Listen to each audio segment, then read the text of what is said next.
9월 28일 화요일입니다. 가상자산 시황 분석 및 뉴스를 전달하는 블록체인입니다. 지난 24시간의 주요 코인 마켓 시황 정보입니다. 비트코인 등 주요 가상자산이 일제히 하락세를 보이고 있습니다. 중국 내 가상자산 규제에 대한 여파가 다시 이어지는 것으로 분석됩니다. 투자 심리도 위축되며 공포 탐욕 지수가 극단적 공포 단계로 전환됐습니다. 28일 오후 1시 10분 기준 코인마켓캡에서 비트코인은 전일보다 3.11% 하락한 42,676달러입니다. 이더리움은 5.87% 하락한 2,957달러입니다. 에이다는 3.67% 하락한 2.16달러입니다. 리플은 3.39% 하락한 0.9369달러입니다. 솔라나는 0.82% 하락한 138달러입니다. 도지코인은 2.64% 하락한 0.2019달러입니다. 비트코인 캐시는 3.14% 하락한 494달러입니다. 다음은 주요 뉴스입니다. 아이뉴스 24에 따르면 금융위원회가 28일 특근법 시행령 개정안이 국무회의를 통과했다고 밝혔습니다. 개정안은 공포한 날부터 즉시 시행될 예정입니다.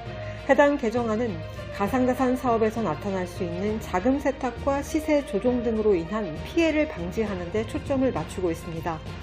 개정안에 따르면 가상자산 사업자는 특근법상 보고 의무 이행 등을 위해 대통령령으로 정하는 조치를 이행해야 합니다. 이를 위해 가상자산 사업자는 사업자 본인 및 특수관계인이 발행한 가상자산의 거래를 제한하게 됩니다. 또 가상자산 사업자는 이와 같이 가상자산 거래를 제한하는 기준을 업무 지침 등 내부 기준을 1개월 내에 마련해야 합니다. 이를 이행하지 않을 경우 영업 정지 처분 또는 1억 원 이하의 과태료를 부과받을 수 있습니다.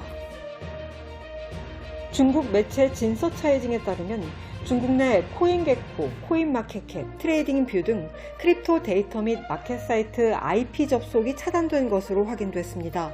앞서 24일 중국 당국이 가상자산 규제를 강화한 것과 관련된 것으로 추정됩니다. 비트파이넥스에서 디버시파이로 10만 USDT가 지불된 것과 관련해 해당 트랜잭션이 포함된 블록의 채굴자가 수수료 전액을 환불한 것으로 전해졌습니다. 앞서 27일 비트파이넥스의 주요 지갑에서 디버시파이 하드웨어 지갑으로 10만 USDT가 이체되는데 약 2,370만 달러 규모의 거래 수수료가 지불됐습니다.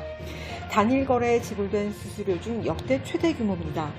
디버시파이는 디버시파이 사용자 인터페이스의 하드웨어 지갑에서 가스요금이 잘못 적용됐다며 이번 사건에 대한 상세 보고서는 내일 발표할 예정이라고 전했습니다.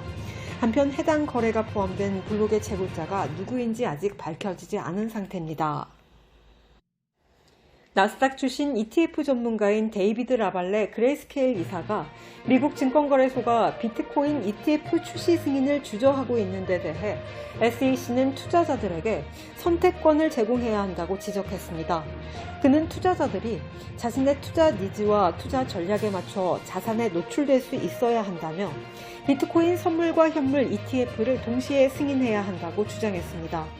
그는 이와 관련해 투자자들이 원하는 ETF 형식으로 비트코인 투자에 노출될 수 있도록 하는 것이 진정으로 공정한 접근법이라고 말했습니다.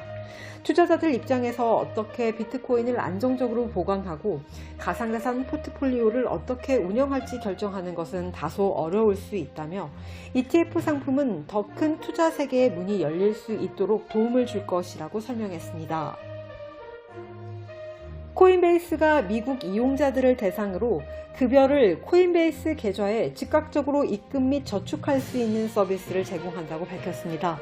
이를 통해 이용자들은 가상자산 또는 미국 달러로 받은 급여를 특정 비율로 코인베이스에 예금하고 정기적으로 가상자산 거래 등 코인베이스가 제공하는 금융 서비스에 더 쉽게 접근할 수 있게 될 전망입니다. 또한 이용자들은 한 번의 설정을 통해 정기적인 이자를 얻을 수 있는 디지털 자산에 투자하거나 코인베이스 카드로 지출할 수 있습니다. 또 예금을 100개 이상의 가상자산으로 환전할 수 있습니다.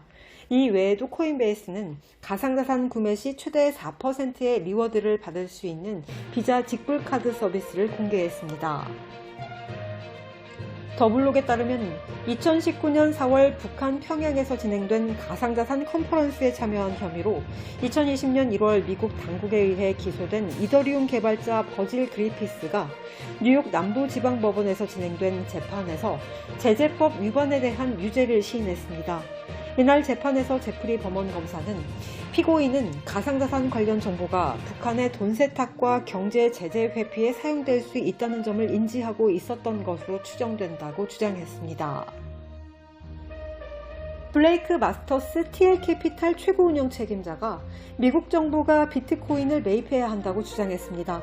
최근 중국의 비트코인 금지를 기회로 미국 정부가 역으로 비트코인을 전략적 자산으로 매입할 수 있다는 게 그의 설명입니다.